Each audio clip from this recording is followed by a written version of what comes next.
I mean, I'm just an average person that has worked hard all our life, ever since I was kind of 17 years of age. And, you know, I've worked hard, I've grown up, I've got my own business and all the rest of it. And I don't see why, you know, I should pay inheritance tax on that. I've paid tax all my life.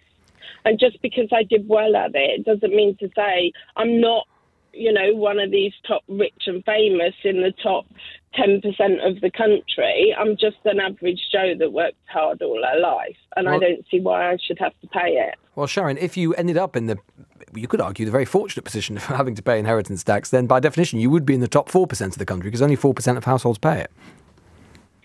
Yeah, but, you know, why should I? I've paid tax all my life, so why should I pay a tax again? But you're not paying a tax. It's the person who is inheriting it who's paying the tax. You're not. You're dead.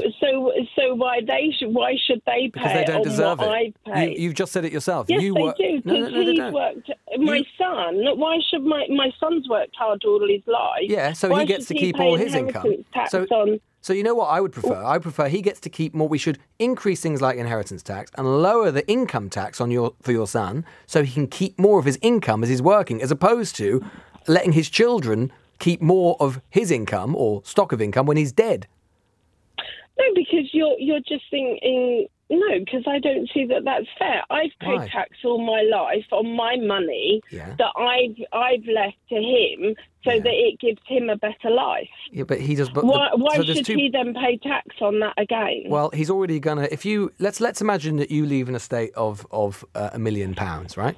And let's imagine you leave that estate with your, I don't know if you've got a partner or whatever, but like let's imagine for the sake of argument that you do. That means that £700,000 of your estate, say through your house, he'll get tax-free anyway. It's only 40% in every pound above that threshold. So he's already going to do very, very well. I think in those circumstances, not personalising it, but let's say this hypothetical son is already going to do very, very well, far better than anybody could hope to expect. It's only the state then saying, well, we're going to tax a bit of that very lucky inheritance back, perhaps to help with schools and hospitals and so on.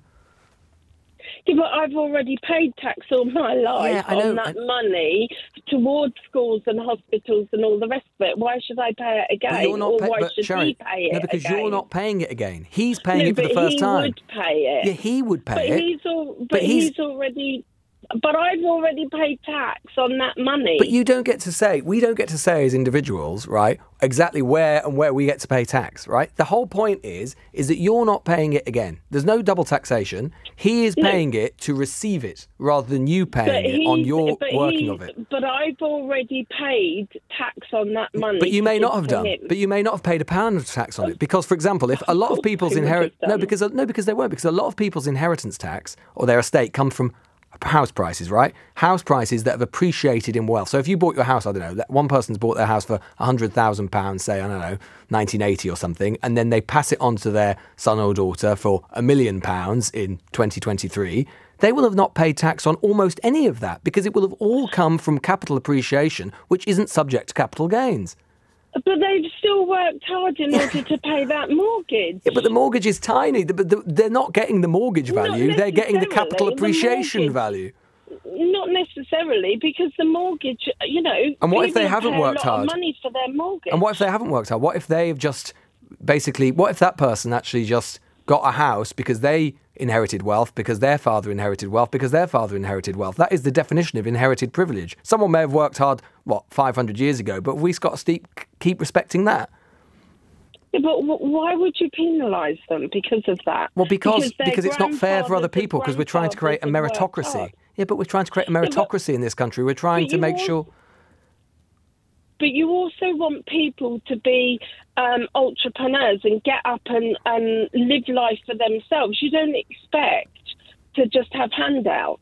But a handout is literally inheritance. That's what a handout is. It might incentivise your son to be more of an entrepreneur if he wasn't receiving 700 grand from you in inheritance. Go and work for himself. No, I disagree with that. Well, that's fair enough. Appreciate your call, Sharon. This will probably get some of you very worked up, but I'd be very happy to increase it to 100% or 90%. I don't see any particular... I'm a believer in meritocracy, and I believe that if you're going to have a meritocracy, you've got to have as close to a level playing field as you can. I mean, life is already so unequal. But when you've got massive estates being handed over to people, your kids who don't deserve it, they've done nothing to deserve it. It's bad for them. It's bad for society. It's bad for other people. It's unjust. So yeah, 100%, 90%, 80%, I'll be perfectly comfortable with that. Why not?